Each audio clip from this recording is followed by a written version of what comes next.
What is up, guys? This is Young Breezy to bring guys a brand new episode of the Impact series. For anybody who does not know what the Impact series is, I feature a Yugituber, and they come on my channel and they talk about how they came into the game and how the games impacted their life in any way. And as you guys see here, I have the Noodle Monarch. How you doing? Yo, guys, what's up? So obviously, we're gonna go into the first question. How did you come into the game? Um, yeah, I when the game originally launched, this was like back in, let's see, I was in middle school. This must have been like 2001, 2002, around the time that it got to where I lived. And what happened was that um, it was crazy. The game was so big back then that ice cream trucks were selling Yu-Gi-Oh cards. What? That's another crazy like kind of story in a way that I've never heard. Like this one, I've never heard. Like that's crazy. Like, yeah, there was like this. I'm pretty sure this guy owned his own ice cream truck and just went around the neighborhood. Funniest ice cream truck ever though, because like he was definitely Spanish, he was definitely Mexican, didn't speak a whole lot of English. But the funniest thing was that you know how sometimes people that are trying to learn English as a second language can't properly pronounce some words. Yeah. Okay, well, do you know what the Spanish word for stop is? Not really. No. Okay, it's technically alto, which is ALTO. Spanish lesson here, guys. Pay attention, boys. So it's alto, ALTO. If you go to Mexico, all Spanish stop signs say alto. Boom. So on the back of his ice cream truck, because I guess at the time, I don't know if it was standards or regulations, but ice cream trucks have to have a stop sign somewhere on them. This guy painted on the back of his ice cream truck a big stop sign, like with like a paintbrush and everything, and it said "stop," which was spelled ESTOP. Wow. Stop. So that's the reason why I remember that ice cream truck. But yeah, so he had a Legend of Blue Eyes or whatever that Blue Eyes uh, star booster pack was, and I remember this guy ripped us off too, man, because booster packs are like $4 now, right? Yeah. Normally, yeah. This guy was selling booster packs for like 8. This man This was was really like trying to back. make some money.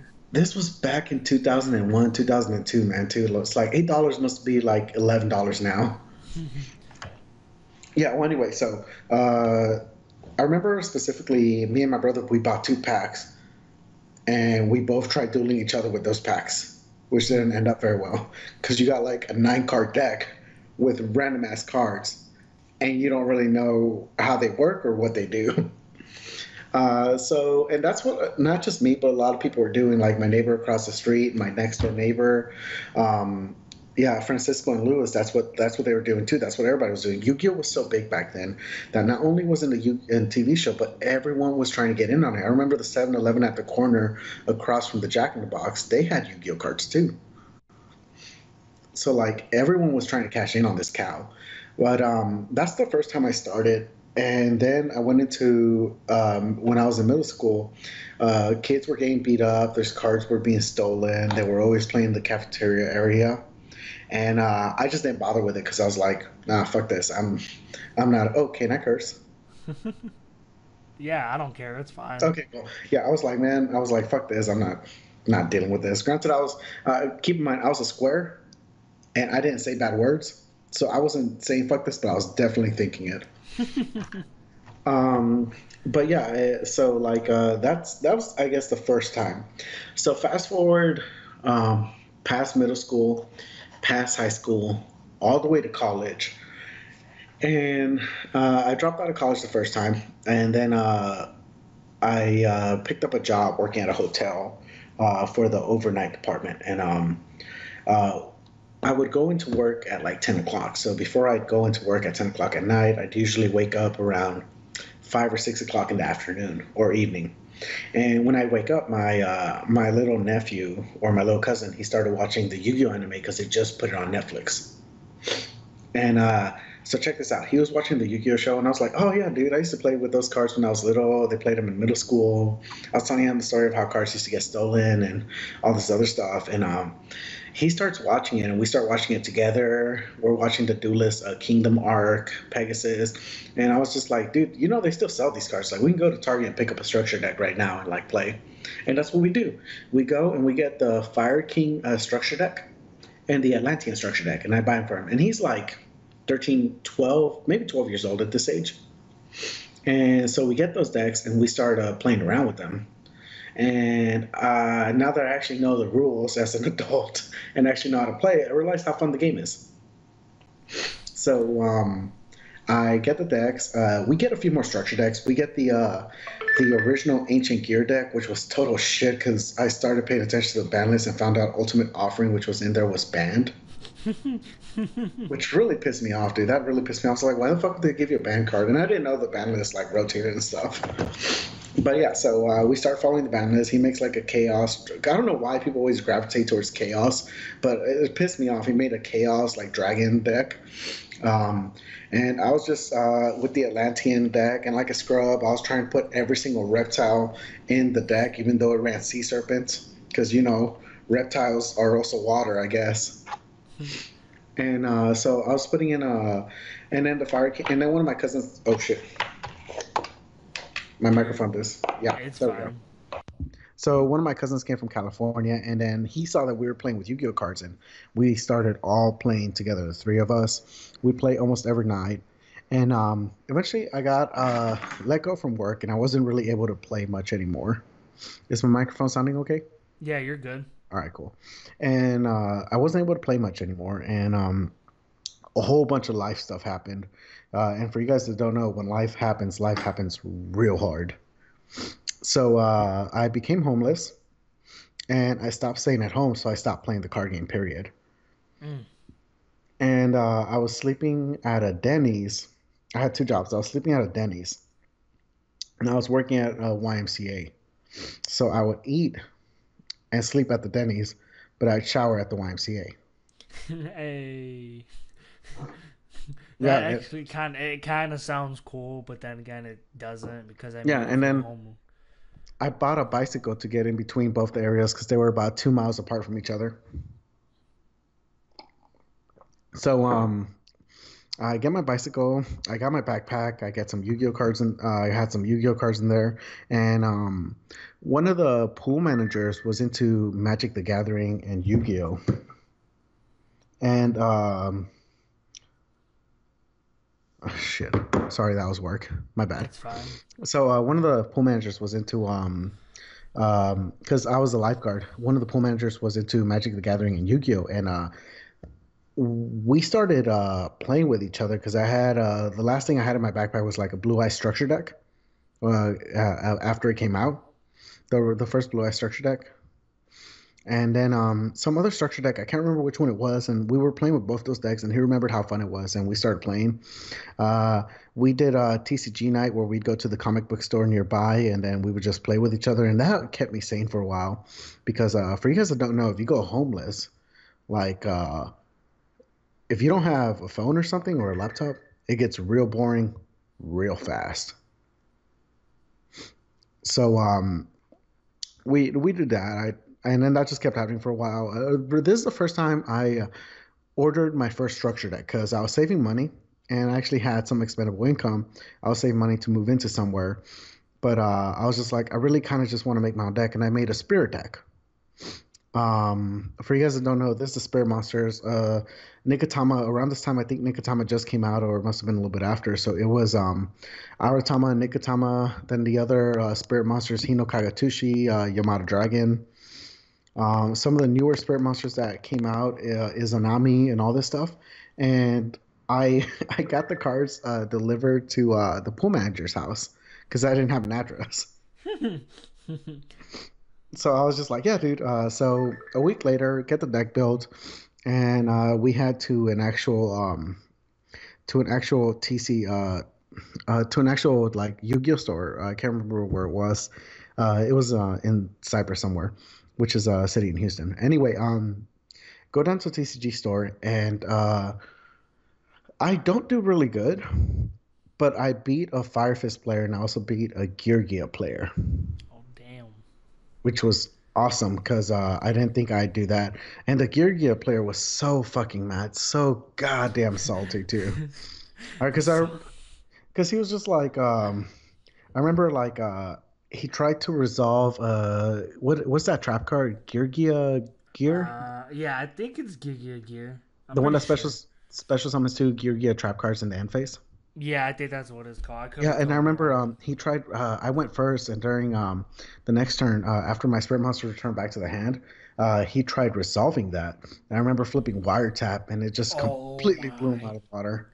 The But water any, tap tag. and what I would do is that since he couldn't get rid of my monsters, and Gear monsters on their own are weak, and most Spirit monsters have a pretty good defense for their level. So I would always just set a monster, and even if he tried attacking, and back then this was much slower, so you can actually get away with setting a monster. So he would try attacking, and I'd flip it over. Uh, he would take a little bit of damage during my turn. I would normal summon or special summon, attack for a little bit of damage, and it was basically just poking. And I ran at the time it was a really good tech considering for my limited knowledge of the game. I was running a Black Horn of Heaven. This was when Xyz summoning was pretty big, and for you guys who don't know, Black Horn of Heaven like immediately stops an Xyz summon as long as it's not like a rank up special summon. So every time he tried summoning what the hell is that rank for? That's not technically a Girgigon X. Yeah, Gigana X. So when every time he tried summoning Girgigon X, I'd resolve Black Horn of Heaven. It just fucked him up. And when I would run in this, since I didn't have any since my monsters didn't stay on the field, I'd run a every single deck at this time, which I only had three, but I would run triple maxi in every single one because Maxi was like I just never saw. So the way I looked at Maxi, this was around the time that Patrick Hoban like Hobaning became a thing. People were running triple upstart, triple reckless. Do you remember that? Yeah, I remember. So I would run Maxi because then I was just like, at best, it's just an upstart. At worst, it's a deterrent. So I would just I remember during his turn, he had like two cards in hand. I knew he had that race card Yugioh monster. I didn't know what it was called. So after he committed to his normal summon, I activated Maxine, which meant that he'd either have to special summon his Gear race card, whatever the hell it's called. You guys correct me down in the comment section below, and that would make me draw a card, or he'd summon it, and which I would draw a card. Then he'd have to exceed into Gear X, which would let me draw another card. And I had a Battle Fader in hand, which I knew he couldn't go over. So that was probably the best one of the better times in my life because that was when you're homeless, you want to look stuff to look forward to, and it was very good to have to look forward towards Yu-Gi-Oh. I remember one night where I was really happy and I didn't know what to do with myself was uh, the set that had number 101. Um, I don't remember at the top of my head. I think it was Shadow Specters. Yeah, that could be right. It was the one where Nikotama came out. Where this was around the time I was building that spirit deck, and I remember I bicycled to the comic book shop, and I bought. They didn't. This specific comic book shop didn't play Yu-Gi-Oh. The one that did was miles away, and I didn't have a car, so I just bicycled down to the comic book shop, and I was just like, I really want to buy Yu-Gi-Oh cards, but I don't want to spend a lot of money on Yu-Gi-Oh cards. So I bought one pack of Shadow Specters because even though they didn't play Yu-Gi-Oh, they did sell Yu-Gi-Oh cards. And I remember opening it in the parking lot, and there was number 101, Silent Honor Arc, which made me really ecstatic and really fucking happy. Because Hey, it's always the luck of the pack. Whenever you get one, it may be the card that you need. yeah, so that card, and I didn't. I was planning on selling it. I wasn't planning on using it because I could have used the money for that. And Yeah. granted, this guys selling Yu-Gi-Oh cards when you're homeless is not the best source of income Nope. because it's not consistent, and it'll probably go worse for you than better. This was just where I had $5 extra, and I was just like, I kind of just want to buy Yu-Gi-Oh cards. I already ate, didn't have to eat or anything.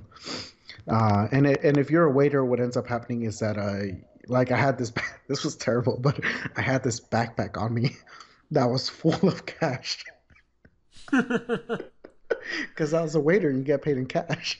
Yeah. So I was bicycling around everywhere with a backpack just full of cash. Wow. Yeah, so it was really funny. But yeah, so I had made $5 extra and I planned, bought the U card, got the 101. And I remember jumping in the parking lot, was super fucking happy. And I remember going to the back of the Denny's where I stayed in the smoking section because not a lot of people were there. I didn't smoke, I was straight edge, but I remember going back there and going like, fuck, this is good. And I remember I ordered, since I worked there, I just told the cook to make me some pancakes. And yeah, that's how I got around food. Because since I worked at Denny's, like whenever the managers weren't there, I would just tell the cook to make me something. Be like, hey, you make me some. Yeah, I was like, hey, can you give me a hamburger? So Please, thank you. yeah, so yeah, so I got the cook to make me something. There was this girl I liked, and she saw me, and she was like really happy. She came over there almost every night with one of her gay friends because they played Pokemon together. Like the little on the 3DS, they both played Pokemon. I can't remember which Pokemon it was, but it was one that was the one that was on 3DS. Is it X and Y? Yeah, it might have I been that one believe. because it wasn't black and white. Yeah, it's gotta be X and Y because I remember playing it. Okay, so it was X and Y, and I remember they just saw me like smiling right there, just looking at these cards. And she walks over, was like, "Oh, those Yu-Gi-Oh cards and stuff." I was like, "Yeah, I just got a $50 card, like a goddamn baller." But yeah, and then shortly after that, I got on my feet. I played for a little bit longer. I built a Zephyr deck. I still went like every now and then, every few months, but not as much as I'd like to. Because like I said, when you're homeless, you have a little bit more time. So yeah, I had a lot more time to either to try and go to events or just to formulate decks and all that stuff. And now, as you know, with Yugitubing, you just don't really get as much time to do all that stuff because creating content, Mm-mm. whether it's something that looks simple or something that's complex, just takes up a lot of time. Yeah, it does take a while. I mean, especially if you end up doing like actual editing. Like if you do a discussion, yeah, sure you can maybe do. You may think it's easy, but it's not. You got to gather the right facts. Or else people's gonna be pissed at you, or like if you're editing, you're gonna have to find where the source of, or like find the art or the card or whatever, or just whatever you want to add to it. And even with music, like you can't just put music on there. Like yeah, sure you can, but I just personally feel it has to be right with that type of video. um you Yeah. know So sorry, I was turning off my it's phone. fun. We have a group chat between all the guys at work, and they're just like texting each other. It's really annoying. It happens, Yeah. especially when you're group chats. Yeah. So I just put on airplane mode.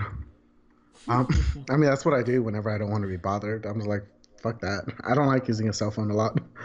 Yeah, Yeah. so that was like probably one of the more interesting times. And there's a whole bunch of other smaller stories in there, um, but that was probably the most interesting thing. Hmm. Just being homeless. I remember that's what around the time I discovered what YouTubing was. Actually, I remember specifically one day. This was before I started working at that Denny's. I was just showing up there every night.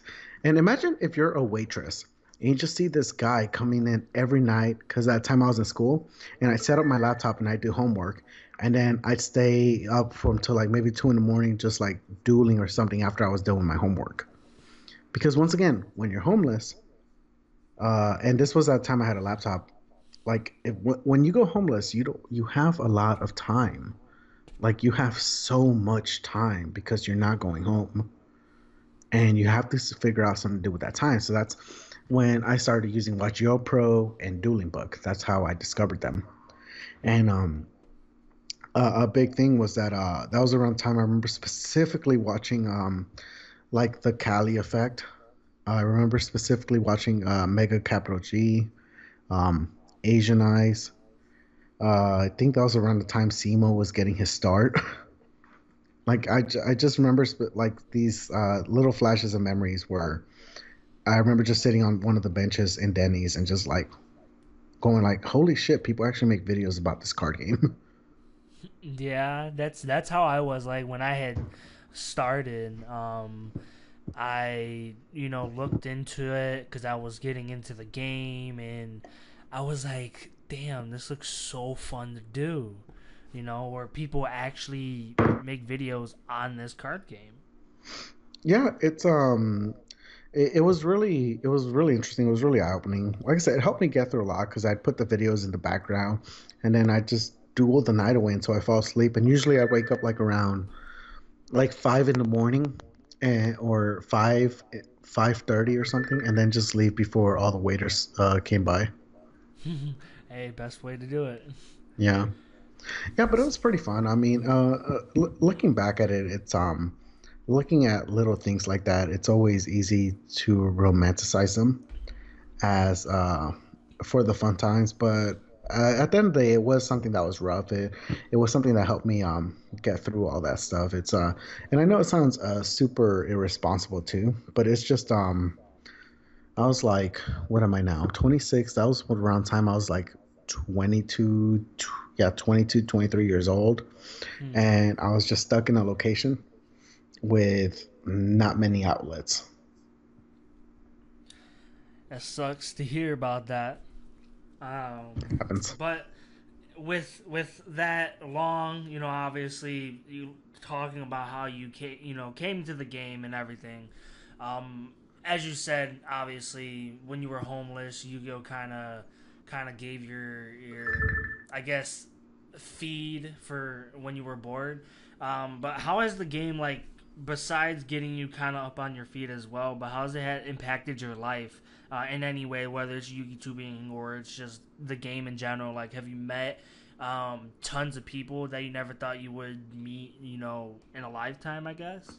Oh yeah, I met plenty of people. I'm not friends with a whole lot of them. Most of the people that went to the locals were I didn't there were a few people that I really, really enjoyed and I really wish I got their numbers so I can still communicate with them.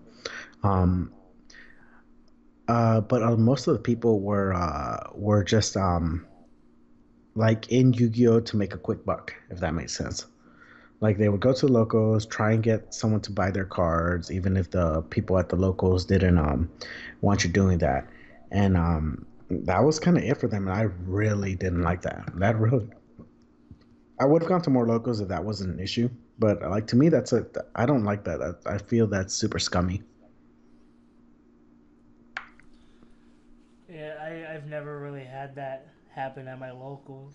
At least that's just me, I guess. I may just experienced it, at that time. I've never had that, but yeah, I Hello? know there are Oh, tons of dude, I people. lost you. Oh my god, Oh, am I back?